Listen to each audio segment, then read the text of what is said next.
হিন্দু ধর্মে অস্ত্রশস্ত্র খালি যুদ্ধের হাতিয়ার ছিল না, এটি ব্রহ্মাণ্ডের আশীর্বাদ, অসীম শক্তি এবং দৈব শক্তির প্রতীক ছিল। এই অস্ত্রের নির্মাণ দেবলোকে হয়েছিল এবং দেবতারা, মহান যোদ্ধারা এগুলি ধারণ করত। এই দৈব অস্ত্রগুলি খালি যুদ্ধের পরিণাম তৈরি করত না, এগুলি সংসারের হাতিয়ার ছিল। আজ আমরা হিন্দু ধর্মের 10টি অস্ত্রশস্ত্রের সঙ্গে পরিচয় করব, এগুলির উৎপত্তি এবং মহান যোদ্ধাদের দ্বারা ব্যবহার। এই অস্ত্রগুলি কেবল বিনাশের প্রতীক নয়, এগুলি ধর্ম ও অধর্মের সন্তুলন রক্ষাকারী হাতিয়ার। 10 নম্বর, বাসবী শক্তি। এটি এমন একটি দৈব অস্ত্র যা কেবল দেবরাজ ইন্দ্র ব্যবহার করতে পারত। এর প্রহার দ্বারা শত্রুর নাশ হতো। এটি এতটাই শক্তিশালী যে এটিকে রোখার কোনো রাস্তা ছিল না। মহাভারতের যুদ্ধে যখন কর্ণকে এই অস্ত্র দেওয়া হয়েছিল, তখন এটি স্পষ্ট ছিল যে এটি গোনাগুনতি সেই অস্ত্র যা অর্জুনকে বধ করতে পারে, কিন্তু শর্ত একটাই, এটিকে ব্যবহার করা যাবে মাত্র একটি বার। কর্ণ এটিকে বাঁচিয়ে রেখেছিল কারণ তিনি জানতেন বাসবী শক্তি দিয়ে অর্জুনের বধ করা সম্ভব। কিন্তু তখন গল্প একটি অন্য মোড় নিল। ঘটোৎকচ, ভীমের রাক্ষস পুত্র, কৌরবদের সেনাদের নষ্ট করছিল। কর্ণের কাছে আর অন্য কোনো বিকল্প ছিল না। তিনি বাসবী শক্তি ব্যবহার করে ঘটোৎকচকে হত্যা করলেন। মাত্র একটি প্রহারেই ঘটোৎকচের মৃত্যু হল। এটির ব্যবহার ভাগ্যের চাকাকে ঘোরাতে পারত, আর ঠিক এমনটাই হল।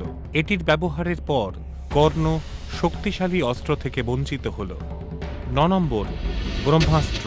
এটির সৃষ্টিকর্তা স্বয়ং প্রজাপতি ব্রহ্মা। এটি কেবল তার লক্ষ্য নয়, বরং তার চারদিকে সমস্ত কিছু ধ্বংস করার ক্ষমতা রাখত। এটি চালাবার সময় ঠিক তখন যখন আর যুদ্ধে অন্য কোনো সম্ভাবনা বেঁচে নেই।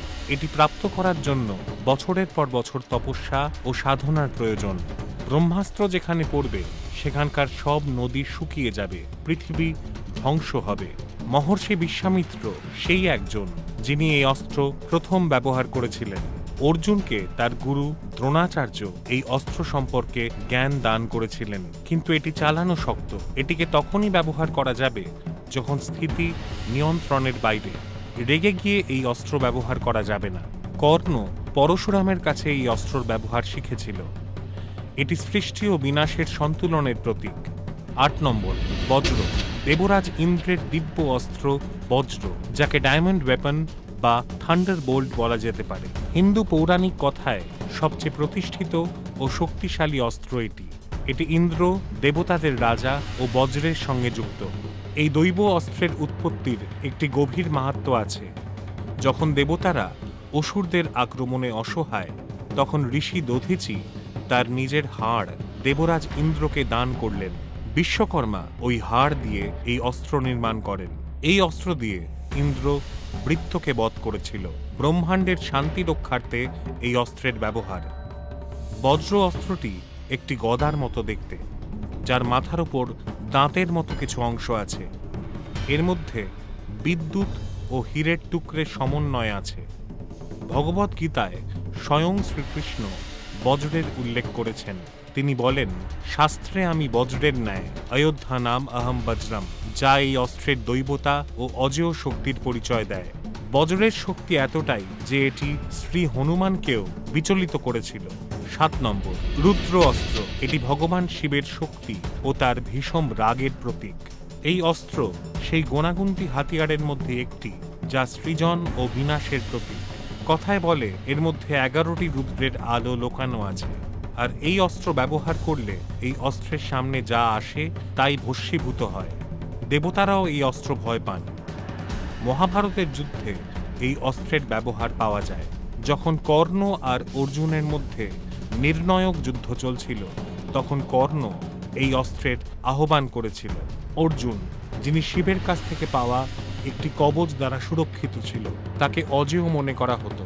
কিন্তু কর্ণ যখন এই রুদ্র অস্ত্র ব্যবহার করেছিল, কবচের শক্তি হারিয়ে গেছিল। এই অস্ত্র ছাড়ার পর তা বিনাশের ঝড় তোলে। প্রাচীন কথা অনুযায়ী এই অস্ত্রের ব্যবহার কালের দৈত্যদের শেষ করার জন্য করা হয়, যারা পাঞ্চাল ও চেলি যোদ্ধাদের চেয়ে অনেক বেশি শক্তিশালী। রুদ্র অস্ত্র ভগবান শিবের প্রচণ্ড ক্রোধ আর শক্তির প্রতীক। এর ব্যবহারে শুধু যুদ্ধ নয়, পুরো নিয়তি বদলে যেতে পারে। 6 নম্বর, বৈষ্ণবাস্ত্র। ভগবান বিষ্ণু দ্বারা নির্মিত। এটির অসাধারণ বিনাশকারী শক্তি ও অদ্বিতীয় লক্ষ্যভেদ এটিকে অস্ত্র হিসেবে প্রতিষ্ঠিত করে। এটি ভগবান বিষ্ণুর সর্বোচ্চ শক্তির প্রতীক। এটির বৈশিষ্ট্য হল যে এটি একটির বেশি শত্রুকে লক্ষ্য বানিয়ে বিনাশ করতে সক্ষম। মহাভারতের যুদ্ধে বৈষ্ণবাস্ত্র ব্যাপকভাবে ব্যবহার হয়েছিল। এটি প্রাক জ্যোতিষপুরের রাজা ভগদত্ত অর্জুনের বিরুদ্ধে ব্যবহার করেছিল, কিন্তু ভগবান কৃষ্ণ অর্জুনের সারথি মাঝে এসে অবতার হওয়ার দরুন কৃষ্ণ কোনোরকম লোকসান ছাড়াই সেই অস্ত্রটিকে ধারণ করেছিলেন। এই অদ্ভুত ঘটনায় অর্জুন বেঁচে যায়। এই অস্ত্রটি এতটাই শক্তিশালী যে ভগবান বিষ্ণুর শরণাপন্ন না হয়ে এই অস্ত্রের ব্যবহার করা যেত না। এটি নিজের শত্রুকে হারাতে ও বিভিন্ন দিক থেকে আক্রমণ করতে সক্ষম ছিল। এটির ব্যবহার অত্যন্ত দুর্লভ। 5 নম্বর, ব্রহ্মশির অস্ত্র, বিনাশের প্রতীক, যাকে ব্রহ্মাস্ত্রের হায়ার ভার্সন বলা হয়। এটি ব্রহ্মাস্ত্রের চেয়ে 4 গুণ বেশি শক্তিশালী, যার বিনাশকারী শক্তি অদ্বিতীয়। এই অস্ত্র ভয়ানক আগুন ও তুফান তৈরি করতে সক্ষম, যা আকাশকে গগনভেদী উল্কাপিণ্ড দিয়ে ভরিয়ে দিতে পারে। এটি পৃথিবীর সমস্ত প্রাণীকে নষ্ট করতে পারে, যার দরুন 50 ব্রহ্মবর্ষ এবং 150 কোটি বছর ধরে পৃথিবী অনুর্বর থাকতে পারে। দেবতারাও এর প্রভাব থেকে মুক্ত নন। ব্রহ্মশির অস্ত্র একমাত্র পবিত্র মন্ত্র দ্বারা জাগানো যায় এবং এটি যে কোনো বস্তু, এমনকি ঘাসের মূল দিয়েও ছাড়া যায়। কুরুক্ষেত্রের যুদ্ধের সময় এই অস্ত্র ব্যাপকভাবে ব্যবহার হয়েছিল। অর্জুন ও অশ্বত্থামা একে অপরের ওপর এই অস্ত্র চালিয়েছিল। এর প্রভাবে পৃথিবী কেঁপে উঠেছিল, আগুন জ্বলে গেছিল এবং আকাশ ভেদ হয়ে গেছিল এবং চারিদিক অন্ধকার হয়ে গেছিল। এই অস্ত্রের বিনাশকারী ক্ষমতা দেবর্ষি নারদ ও মহর্ষি ব্যাসকে হস্তক্ষেপ করতে বাধ্য করেছিল। অর্জুন অবশ্য এই অস্ত্রটিকে নিজের কাছে ফিরিয়ে নিয়েছিলেন। অশ্বত্থামা পারেননি, কারণ তিনি অনভিজ্ঞ ছিলেন। এর দরুন তিনি এই অস্ত্র অর্জুনের হবু পুত্র পরীক্ষিতের উদ্দেশ্যে নিক্ষেপ করেছিলেন। ভগবান কৃষ্ণ দৈব হস্তক্ষেপ দ্বারা পরীক্ষিতকে সেই যাত্রায় বাঁচিয়ে দেন। কৃষ্ণের এই রক্ষা ধর্মের বাণী প্রচার করে। ব্রহ্মশির অস্ত্রের জ্ঞান অত্যন্ত গোপন এবং মহান যোদ্ধারাই কেবল এর ব্যবহার সম্পর্কে জানতেন। এই অস্ত্রের ব্যবহার জানতেন অগ্নিবেশ, এরাশি, পরশুরাম, পিতামহ ভীষ্ম, গুরু দ্রোণ, অর্জুন, কর্ণ এবং অশ্বত্থামা। এর অসীম শক্তি এটিকে ব্রহ্মাণ্ডের ভাগ্য নির্ধারণকারী অস্ত্র হিসেবে চিহ্নিত করে। 4 নম্বর, নারায়ণ অস্ত্র, যা ভগবান নারায়ণের নামে তৈরি। এই অস্ত্রের শক্তি অদ্বিতীয়, যা একসাথে লাখ লাখ মিসাইল এবং তীর নিক্ষেপ করতে পারে। এই অস্ত্র এতটাই শক্তিশালী যে এর প্রতিরোধ করলে এর শক্তি দ্বিগুণ বেড়ে যায়, যার দরুন আরও অধিক মিসাইল এবং তীব্র হামলা হয়। কুরুক্ষেত্র মহাযুদ্ধে নারায়ণ অস্ত্র বারবার ব্যবহার হয়েছে।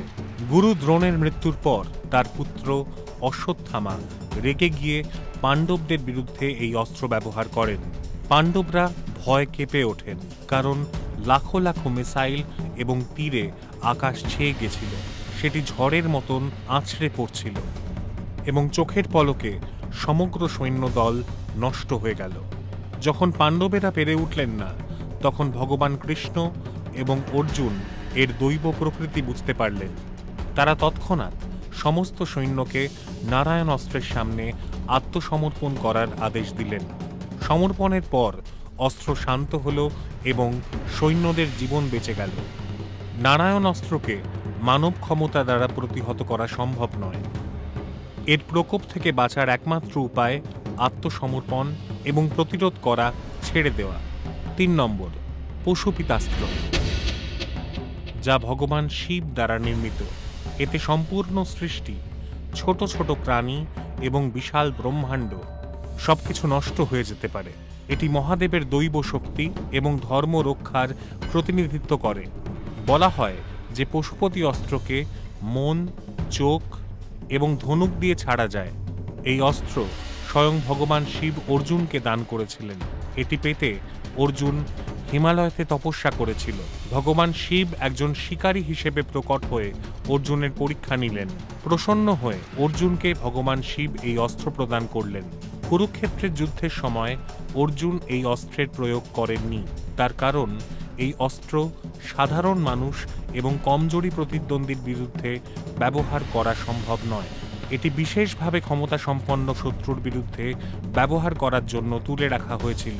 মহাভারত ছাড়া রামায়ণেও এই অস্ত্রের উল্লেখ মেলে, যেখানে রাবণের পুত্র ইন্দ্রজিতের কাছে এই অস্ত্র পাওয়া যায়।